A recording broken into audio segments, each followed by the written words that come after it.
गई हीरोइन। पता नहीं कहाँ से आती है और कहाँ जाती है।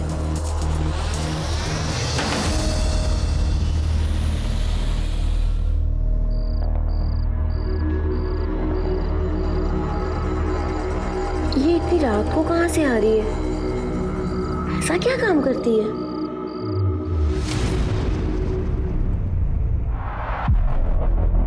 अरे आजकल दिखाई नहीं देती हो, कहाँ रहती हो? वो काम से थोड़ा बाहर गए थे।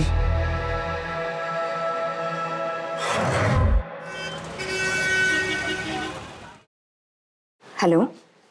हाँ हाँ, हम समझ गए, आते हैं अभी। हाँ आते हैं। फरीदा, किसका फोन था? वो किराने वाले का था। बिरयानी का मसाला लाने बोले थे उसे, बोला आ गया है, हम बस लेकर आते हैं। ठीक है।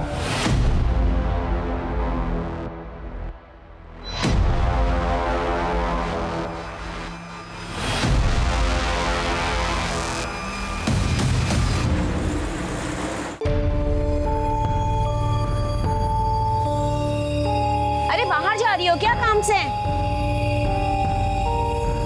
फिर सुनना, ये वही आदमी है ना जो इसको लेने और छोड़ने आता है? नवरा है क्या तिचा? अरे पति होता तो साथ में नहीं रहता क्या? पता नहीं क्या है, शहर से बाहर जाना तो एक बहाना है। करती होगी।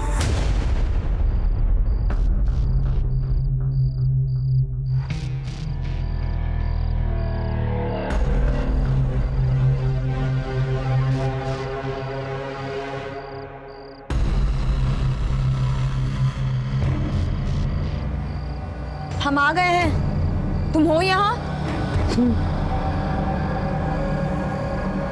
ये लो, अपना ख्याल रखना।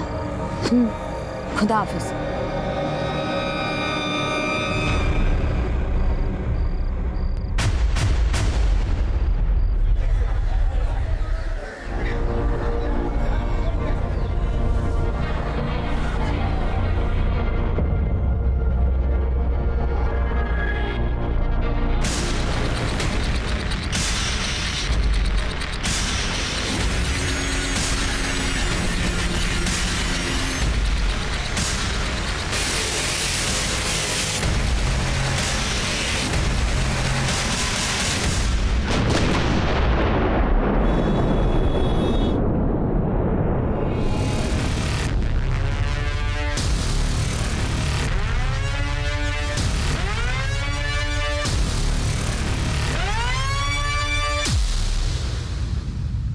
आओ।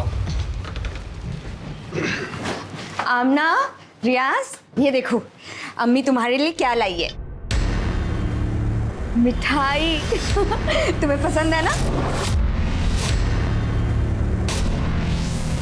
हमें भी लड्डू खिलाइए।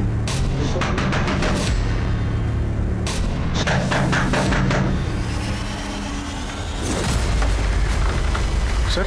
फरीदा खातून। जी हाँ, मैं Farida. You're under arrest. Sir क्या किया इन्होंने? सर आपको कोई गलतफहमी हुई है सर? सर किस जुर्म में आप गिरफ्तार कर रहे हैं सर? कल जो बॉम्ब ब्लास्ट हुए हैं उसमें ये प्राइम सस्पेक्ट है। हमारे पास पक्की खबर है कि फरीदा खातून एक्टिविटीज में इन्वॉल्व है। सही है। बिल्कुल गलत है। ऐसा मत रुकिए सर, देखिए हमारी बात सुनिए, ऐसा मत कीजिए सर। सुनना है कोर्ट में सुनेंगे। चलो। आप ऐसा नहीं कर सकते सर, ऐसा नहीं कर सकते।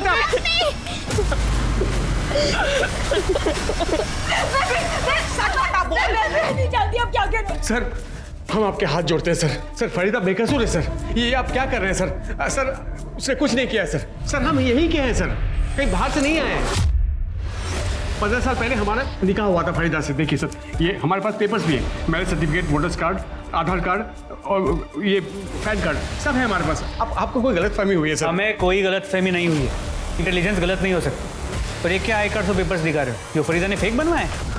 अगर तुम उसके पति हो भी ना तो इतना समझ लो, फरीदा बॉम्ब ब्लास्ट में इन्वॉल्व है। सर वो बेचारी तो झारखंड से बाहर किसी को जानती तक नहीं है। मंसूर, तुम्हारी जानकारी के लिए बता दूं कि फरीदा का फ्लैट है जिसकी तलाशी लेने पर पता चला कि पूरा मटेरियल से भरा पड़ा है। उसके पास इतना अकल कहाँ ये सब कुछ करे सर? आप हमारी बात का यकीन कीजिए, एक बार आप कागजात तो देखिए सर। देखिए कागजात देखिए, आपको यकीन हो जाएगा कि हम सच बोल रहे हैं सर। देखिए। ठीक है, इसकी जांच करेंगे, अगर असली निकले तो सोचा जाएगा। जब तक आप कागजात जांच करेंगे तब तक रिहा कर दीजिए फरीदा को। उसके बाद हम आपको। तुम्हें समझ में आ रहा है हम क्या कह रहे हैं? किस केस में इन्वॉल्व है वो? देखिए हमारी बात का यकीन मानिए, हमको एक बार बड़े साहब से बात करने दीजिए, वो हमारी बात समझेगा। बड़े साहब यहाँ नहीं है, बाहर गए हुए हैं ट्रेनिंग पर, जल्दी वापस नहीं आएंगे। अब यहाँ से जाइए, हमें हमारा काम करने दीजिए। हाँ सर, मंसूर भाई और फरीदा भाभी तो दोनों अच्छे लोग हैं। कितने साल से देख रहा हूँ, कभी किसी से झगड़ा तक नहीं किए। फरीदा बेचारी घर गृहस्थी संभालने वाली सीधी सादी औरत है। ये सब क्या तमाशा हो रहा है, कुछ समझ में नहीं आ रहा है। क्या बताएं क्या है। एक रात तो हम खुद उसको चुपके से दबे पांव बाहर जाते हुए देखे थे। कहाँ गई थी कुछ पता है? उस शहर के बाहर गोल मैदान है ना, उस रात को फरीदा को हमारे पति ने मैदान के पीछे जाते हुए देखा था। गोल मैदान क्यों गई थी बता, बोल। ये लो। चली मतलब तू गई, अभी मुझे जवाब देने के बजाय मुझसे सवाल पूछ रही। क्यों? बता देंगे तो उसको बॉम्ब से उड़ा देगी तू? हाँ? इस फरीदा खातून की पूरी details, call records, mobile locations सब निकालो। फरीदा खातून की उसी ओरिजिनल आधार कार्ड की कॉपी जो सिर्फ फरीदा खातून के पास हो सकती है, मीरा रोड के उस घर में मिली, जिसके बिना पे उसे बॉम्ब ब्लास्ट केस में आरोपी बनाया गया है, टेररिस्ट एक्टिविटी में इन्वॉल्व पाया गया है। आधार कार्ड की फोटोकॉपी मिलना कोई बड़ी बात नहीं है इंस्पेक्टर, और आप ये भी अच्छी तरह से जानते हैं कि इंटरनेट का कितना मिसयूज हो रहा है आजकल। ये ज़रूर हो सकता है कि किसी ने फरीदा का आधार कार्ड चुराया हो। आपके पास ऐसा कोई ठोस सबूत नहीं है जिससे आप ये साबित कर सकें कि फरीदा कैसे और कब गई। क्या किसी ने उसको देखा वहाँ पर? बट मेरे क्लाइंट के पास मजबूत सबूत है जिससे साबित हो जाएगी कि वो बेगुनाह है। आज शाम तक आपको बेल के पेपर्स मिल जाएंगे। सर, फरीदा के कॉल रिकॉर्ड्स में उसके पति मंसूर और बेटे रियाज के अलावा और कुछ नंबर मिले हैं जिन पे अक्सर बात होती है। सर, और एक नंबर मिला है जिन पे 15 दिन में एक आध बार बात होती है, और वो भी मंसूर के नाम पर है। मंसूर का दूसरा नंबर? शायद सर। फरीदा की बेटी आमना के पास कोई मोबाइल फोन नहीं है ना?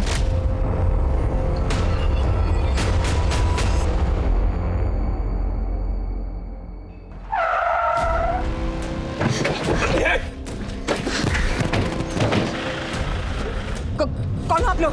हमें जाने दो। करता देखो, हमको अटका रही है। सर, फरीदा की मोबाइल लोकेशन से ज्यादा कुछ हाथ नहीं लगा है, क्योंकि उसका लोकेशन अक्सर उसके घर का या उसके आसपास के एरिया का था। शायद एक आध बार शहर के बाहर गई हो, लेकिन वो भी गोल मैदान जैसी जगह पर। और ऐसी जगह जाना कोई अजीब बात है नहीं, क्योंकि मार्केट, स्कूल सब वही है। हो सकता है फरीदा ने जानबूझकर ऐसी जगह सिलेक्ट की हो जिस पे कोई शक ना करे। हो सकता है ये सब कुछ उसके ट्रेनिंग का हिस्सा हो। बाहर निकालो, चलो। फरीदा, दरवाजा खोलो फरीदा, दरवाजा खोलो फरीदा। क्या कर रही हो फरीदा? दरवाजा खोलो।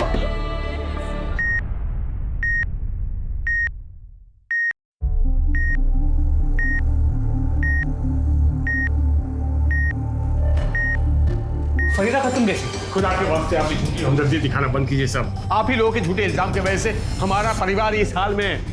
मंसूर जी, हमारी आपसे कोई निजी दुश्मनी नहीं है, हम सिर्फ अपना काम कर रहे हैं, और आपकी हिफाजत भी हमारा काम है।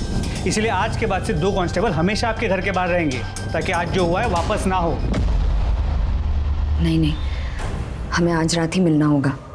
जैसे हालात हैं, कल का कोई भरोसा नहीं। सर, हमारी बीवी फरीदा और हमारी बेटी अमना सुबह से गायब है सर। पूरा घर ढूंढा पर वो लोग कहीं नहीं मिले सर। हम आपके हाथ जोड़ते हैं सर, उनको ढूंढ लीजिए सर प्लीज। आपने उन दोनों को आखिरी बार कब देखा? सर, जब हम सोने गए थे कमरे में तब देखा था। जब सुबह आँख खुली तो फरीदा रूम में नहीं थी सर, और हमको लगा कि घर के कामकाज में लगी होगी। फिर पूरा घर ढूंढा तो पता चला कि फरीदा ही नहीं, बेटी भी गायब है सर। अमना, आपने फरीदा का फ़ोन चेक किया? अपने साथ ले गई है या घर पे रखा है? लगता है ले गई होगी, क्योंकि घर में हमें फ़ोन नहीं मिला और हमने फ़ोन लगाया भी, फ़ोन बंद आ रहा है सर। सिंह, इनकी कंप्लेंट इमीडिएटली लिखवा लो। आप इनके साथ जाइए। सर, कहीं ऐसा तो नहीं कि बेइज्जती और बदनामी की वजह से वो घर छोड़ के चली गई हो, या फिर उसने आत्महत्या कर ली हो? क्योंकि इसके पहले भी उसने सुसाइड करने की कोशिश की थी। अगर उसने आत्महत्या की है तो उसकी बॉडी कहीं ना कहीं तो मिलेगी, लेकिन अगर बॉडी नहीं मिली तो दूसरी पॉसिबिलिटी ये है कि फरीदा सच में और वो फरार हो। लेकिन सर, अगर फरीदा सच में है और फरार हुई है तो वो अपनी बच्ची आमना को लेकर क्यों जाएगी? फरीदा के फ़ोन के पिछले 1 महीने के कॉल रिकॉर्ड से मोबाइल लोकेशंस निकालो, हो सकता है उससे कुछ हेल्प हो जाए। Sir,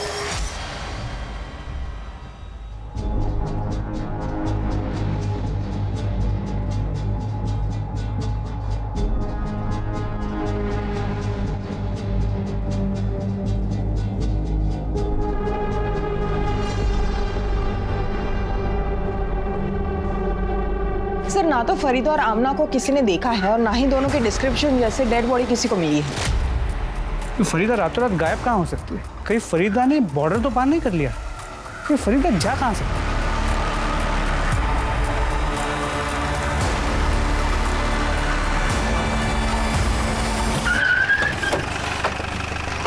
welcome back sir. Training कैसी रही? ट्रेनिंग के बारे में बाद में बात करेंगे, पहले फरीदा खातून का क्या केस है वो बताओ। सर जिस दिन से फरीदा और आमना गायब हुए हैं उस दिन से हम फरीदा का फ़ोन ट्रैक कर रहे हैं। सभी जगह तलाशी भी ली लेकिन कोई लीड नहीं मिली। सर फरीदा के मोबाइल लोकेशन के अकॉर्डिंग उसकी लास्ट लोकेशन शहर के बाहर ओल्ड माइंस की दिख रही है।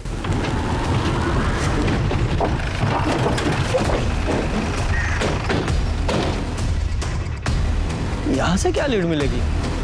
कैसे? हेलो, कहाँ पर? ठीक है हम आते हैं। सर यहाँ से कुछ ही दूरी पे एक बच्ची की डेड बॉडी मिली। आमना? सर ये तो आमना है। लगता है चाकू से मारा गया है। सिंह, आसपास मर्डर वेपन चेक करो। सर। पूजा, तुम्हें क्या लगता है ये आमना को कौन मार सकता है? फरीदा? सर मुमकिन तो है, ये हो सकता है कि फरीदा भागने की कोशिश कर रही थी। आमना ने उसे देख लिया, उसका पीछा किया, शायद उसके साथ जाने की जिद भी की। फरीदा उसे साथ में ले नहीं जा सकती थी इसलिए मार दी। तुम्हारा मतलब है कि बेटी माँ पे बोझ बन सकती थी इसलिए मार दिया। और मान लो फरीदा ने नहीं मारा तो फिर ऐसा कौन है जिसने इसे मारा हो और क्यों? सर आसपास का पूरा एरिया चेक किया पर मर्डर वेपन नहीं मिला। सर देखने में तो जैसे कुछ लग नहीं रहा है, लेकिन पेट में चाकू से कई वार किए गए, शायद उसकी वजह से उसकी मौत हुई। बाकी पूरी बॉडी पर कोई निशान नहीं है। सर आमना के हाथों के नाखून में स्किन जमा हुआ। इसका मतलब आमना ने खुद को बचाने के लिए कातिल पे अटैक किया होगा और उसी कोशिश में उसके हाथ के नाखूनों में उसकी स्किन फंस गई। काम करो, ये जो आमना के नाखूनों में स्किन है इसे डीएनए टेस्ट के लिए भेजो और इसकी फैमिली को बुलाओ, आइडेंटिफाई कराओ और पोस्टमार्टम के लिए भेजो। सब फरीदा को बीमार दिए होंगे ये लोग, नकली देशभक्त बने फिरते हैं, दूसरों की बहन बेटी की इज्जत उछालना, को जान से मार देना अपना हक मानते हैं। छोटी देशभक्ति के नाम पर मासूम लोग पर जुल्म करते, मार दिए बच्ची को साहब। ये सूर्य कुमार उसका आदमी लोग सब हमारी बच्चियां। ये जो कुछ भी बोल रहा है सच बोल रहा है? ये सब कुछ हुआ है इसकी फैमिली के साथ, वो भी देशभक्ति के नाम पर? जी सर, एक्चुअली सूर्य कुमार नाम के एक लोकल आदमी और उसके लोगों ने इसकी पूरी फैमिली को बहुत तकलीफ दी है। अरे कौन है सूर्य कुमार और तुमने उसके अगेंस्ट कोई एक्शन क्यों नहीं लिया? इस सूर्य कुमार को उठाओ, आज ही इसका सूर्यास्त करते हैं। देखिए हम अपना पर्सनल स्वार्थ के लिए कुछ नहीं किए, हम जो भी किए देश के लिए किए। अपनी गिरी हुई हरकतों और सड़ी हुई सोच को देशभक्ति के नाम पे मत छुपा। कानून हाथ में लेता है अपने। है कौन तू? कौन है? हे दरोगा, देखो हम बोल दे रहे हैं, हम पर हाथ मत उठाना वरना। उठाया हाथ, अभी लात भी चलेंगी और डंडे भी। क्या करेगा तू? क्या करेगा? क्यों मुंह काला करेगा उस बच्ची की तरह? रियाज की तरह सर फोड़ेगा? फरीदा की तरह बेइज्जत करेगा? क्या करेगा? बोल, आमना को क्यों मारा था? बोल। देखिए विश्वास कीजिए हमारा, आप बाकी सब जो बोले माने वो सब सही है, लेकिन हम किसी का मर्डर नहीं किए हैं। नहीं मारा तुमने। शर्मा, इसकी सारी डिटेल्स मुझे चाहिए, इसके कॉल रिकॉर्ड्स, इसकी मोबाइल लोकेशंस, छोटी से छोटी हर चीज। पहले ही केस में इतनी कॉम्प्लिकेशंस है और बढ़ती ही जा रही हैं। समझ में नहीं आ रहा है, इसे सॉल्व करने के लिए इसे शुरू से देखते हैं। बम ब्लास्ट में फरीदा खातून इन्वॉल्व थी, ये इन्फॉर्मेशन कहाँ से मिली? मुंबई पुलिस के बोरीवली मेन ब्रांच से। इसका मतलब मुंबई चलना पड़ेगा, शायद वहीं से पता चले ये फरीदा कहाँ है।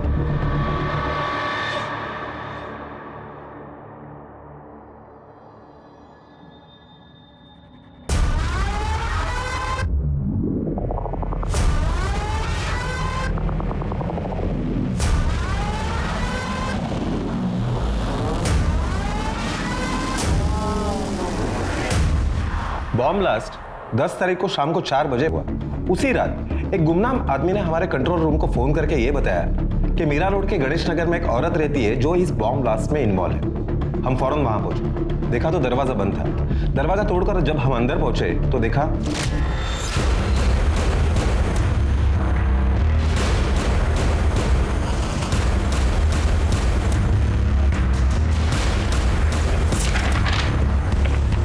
फरीदा खातून, हजारीबाग, झारखंड। अहो साहेब, आम्हाला तिच्याबद्दल काहीच नाही माहिती। हाँ, आते जाते देखते थे उसको। आधी आधी रात को आती थी। एक आदमी आता था उसको छोड़ने के लिए। उसका क्या वास्ता था उससे वो नहीं पता हम लोग को। उस लड़के की शक्ल याद है?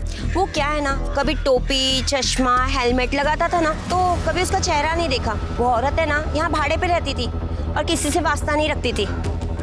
जी हाँ सर, फरीदा खातून मेरे ही घर में रेंट पे रहती थी।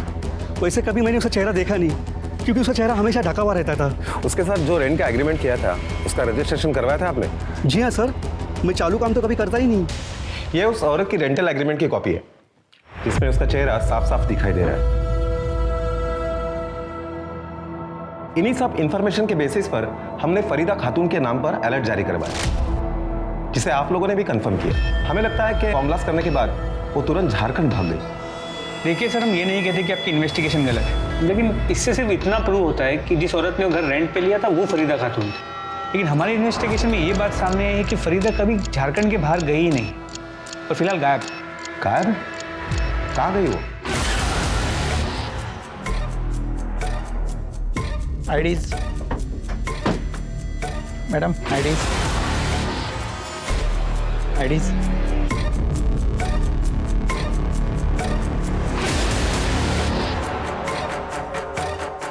मैडम आईडीज, आपकी आईडीज दिखाइए।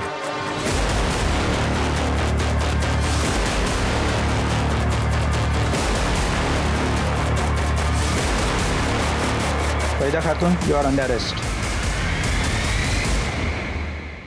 मुंबई में तो कुछ नहीं मिला, अब फरीदा को यहीं तलाश करना पड़ेगा। जी सर।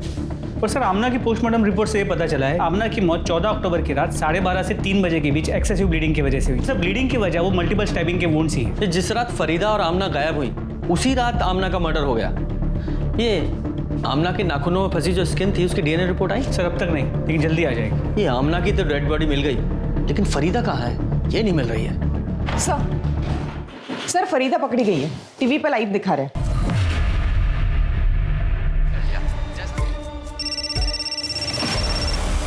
हेलो, हाँ ठीक है, ले आइए। फरीदा खातून को यहाँ ला रहे हैं। याद दिला दे कि वही फरीदा खातून है जिसका हाथ ब्लास्ट में था। इसने कई मासूम लोगों की जान ली।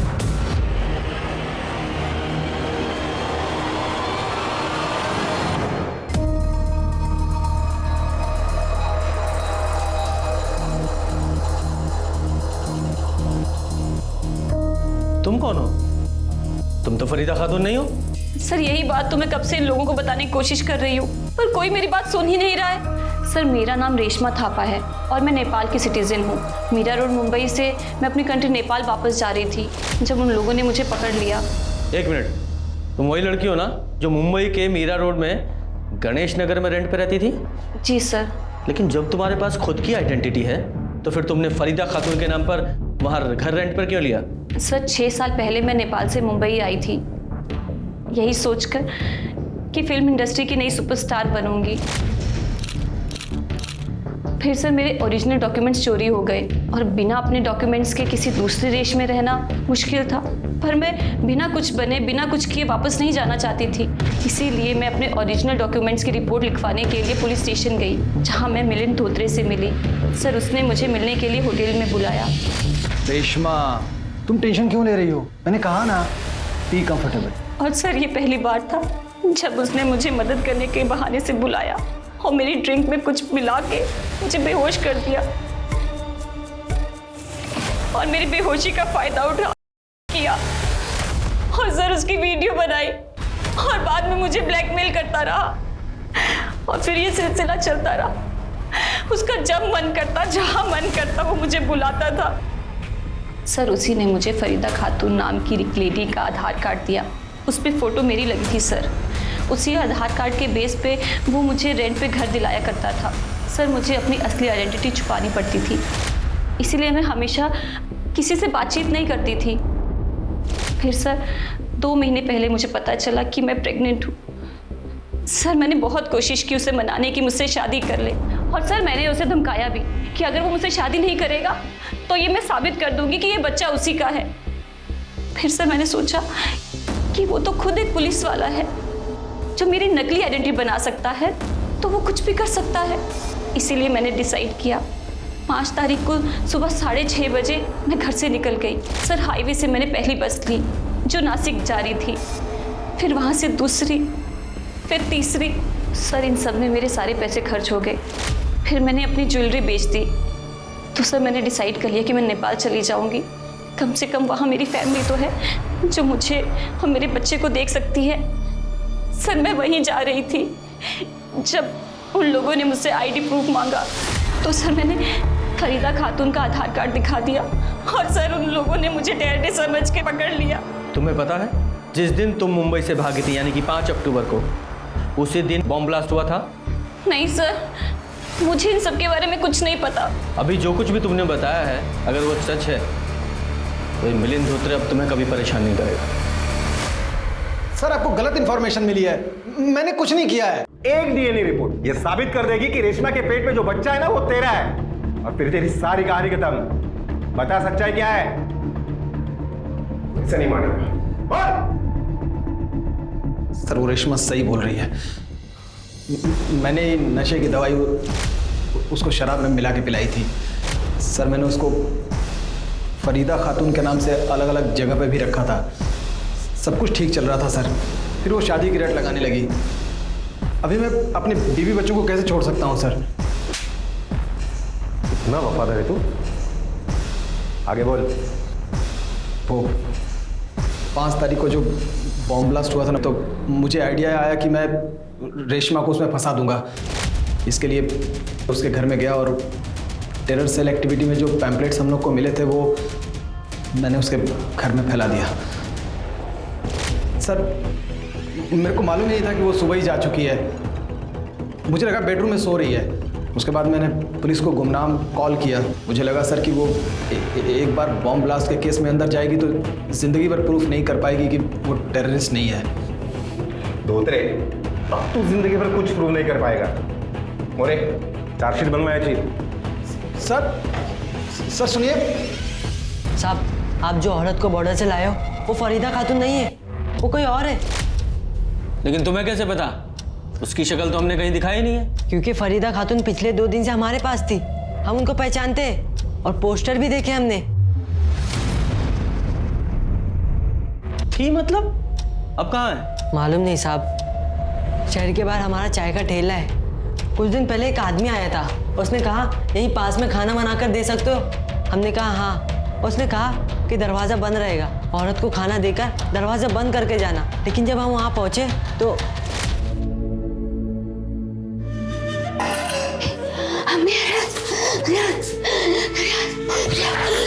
खाना रखा है, खा लेना। हम 3 दिन तक उसको खाना देते रहे, लेकिन उस औरत की हालत बिगड़ती जा रही थी और हम समझ गए वो आदमी उसके साथ गलत कर रहा है। और हमको रियाज बोलती थी और एक बात बड़बड़ाती रहती थी कि हमने को मार दिया, हमने को मार दिया।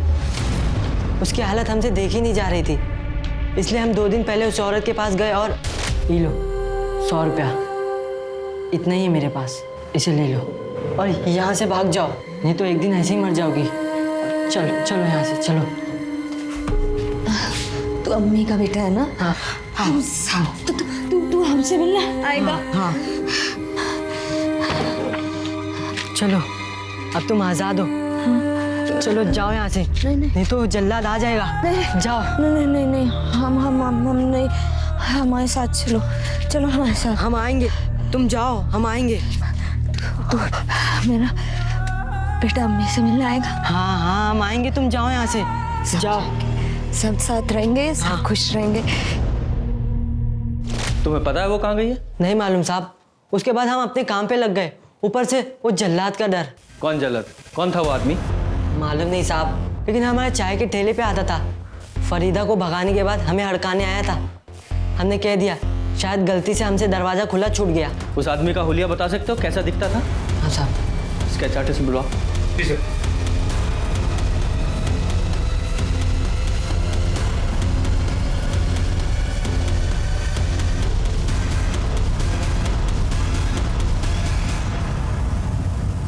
पक्का यही आदमी था? हाँ साहब, यही था। और माथे पे एक लाल टीका भी था। तेरा ही आदमी है ना ये? नाम क्या है इसका? कौन है ये? तो हम। अरे ये तेरे ही यहाँ का टाइम नहीं है, नाम बोल। बलराज मिश्रा। बलराज मिश्रा है। कहाँ मिलेगा ये? फरीदा कहाँ है? कहाँ रखा है तूने उसे? वो तो भाग गई। कहाँ गई हमको कुछ नहीं पता। मतलब तू मान रहा है कि तूने उसे किडनैप किया था? कहाँ से किडनैप किया था तूने उसे? हैं? कहाँ रखा था? सर एक रात हम घर जा रहे थे। सबके साथ झूठ मिला के बोल रहा है तू? आमना को क्यों मारा? क्यों मारा उसे? सर हम कसम खा कर है कि हमने कुछ नहीं किया। वो तो हमारे पहुंचने से पहले मर चुकी थी। हम तो खाली उस को अपने साथ ले गए थे। उसने बम ब्लास्ट और देश के साथ की थी, तो हम उसको सबक सिखाना चाह रहे थे। बस हम 10 दिन उसके साथ यही करते रहे। उसके बाद एक दिन भाग गई। शर्मा, इस पर फरीदा की किडनैपिंग केस बनाओ और सूर्य कुमार को रिलीज कर दो।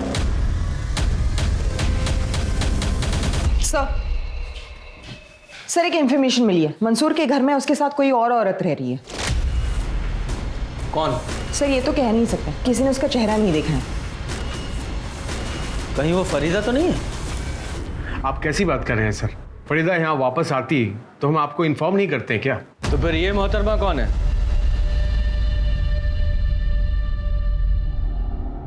सर ये हमारी पहली बीवी जीनत है।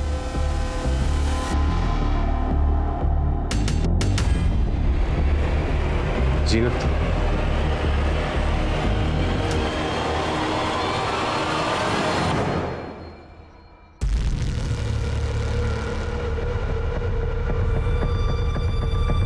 सर 15 साल पहले हम जीनत को तलाक दे दिए थे क्योंकि ये कंसीव नहीं कर सकती थी और हमें अपनी औलाद चाहिए थी, इसलिए हमने फरीदा से निकाह कर लिया। जी सर, फरीदा के गुमशुदा होते ही और आमना के कत्ल का पता चलते ही हम आ गए खैर खबर लेने। फरीदा घर से गायब हुई तो जीनत को बुला लिया। चल क्या रहा है ये तेरा? कहीं तूने ही तो फरीदा को गायब नहीं किया? सर कैसी बात कर रहे हैं सर आप? सर फरीदा की गुमशुदा होने और आमना के कत्ल का पता चला तो एक खैर खबर लेने घर आ गई। घर का छोटा मोटा काम कर देती है, खाना बना देती है और बच्चों का ख्याल रखती है। बस पूजा, जीनत की डिटेल ले लो। सर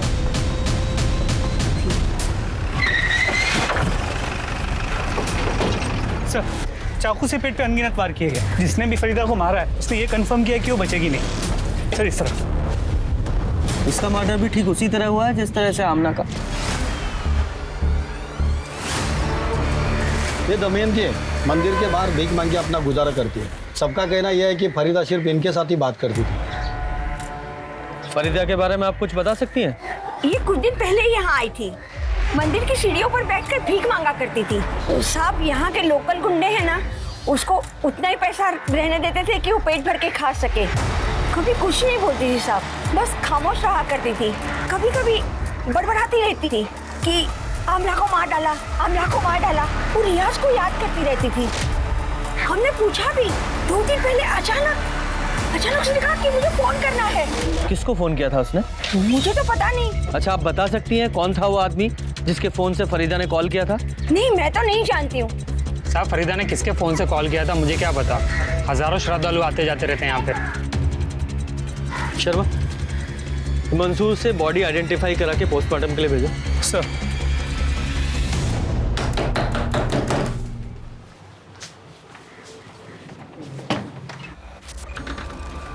सर आप फरीदा के कातिल का कुछ पता चला सर?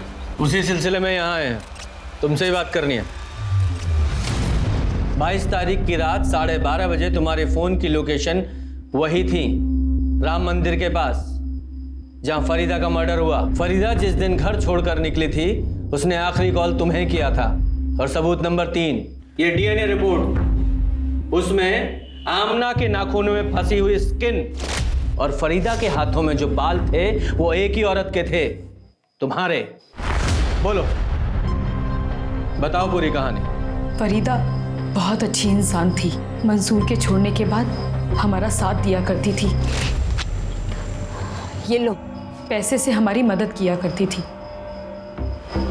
हमारे पास कमाने का तो कोई रास्ता था ही नहीं। फिर जब वो बताई गई तो जेल गई।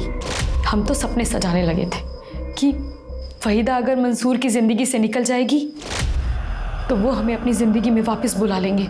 फिर पता चला कि फरीदा खुदकुशी करने में नाकाम हो गई है। एक रात उसका फ़ोन आया कि आज ही उससे मिलना होगा। आखिरी बार वो पैसों से हमारी मदद करेगी, क्योंकि घर वालों की बेहतरी के लिए वो हमेशा के लिए शहर छोड़ के जा रही है। शहर के बाहर हम रात को जिस जगह मिलने वाले थे, फरीदा के साथ आमना भी आ गई। तो हमें लगा उसने फरीदा को घर से निकलते देख लिया होगा, तो जिद करने लगी होगी, इसलिए वो उसे अपने साथ लेकर आ गई। तभी हमने फैसला किया कि हम इन दोनों को ही मार देंगे। हम घर जाकर मंसूर के पास जाने की तैयारियां करने लगे। हमें लगा कि फरीदा तो अब तक मर चुकी होगी। फिर एक दिन उसका राम मंदिर से मंसूर के फ़ोन पे फ़ोन आया। मंसूर उस वक्त बाथरूम में थे। फ़ोन हमने उठाया। बिना सोचे समझे बोले जा रही थी कि जीनत ने आमना को जान से मार दिया है और अब वो हमें भी मारना चाहती है। हम यहाँ राम मंदिर पे हैं, आके हमें ले जाओ। हमने बिना कुछ बोले फ़ोन काट दिया और रात को राम मंदिर चले गए। अल्लाह और कानून दोनों तुम्हें सजा देंगे।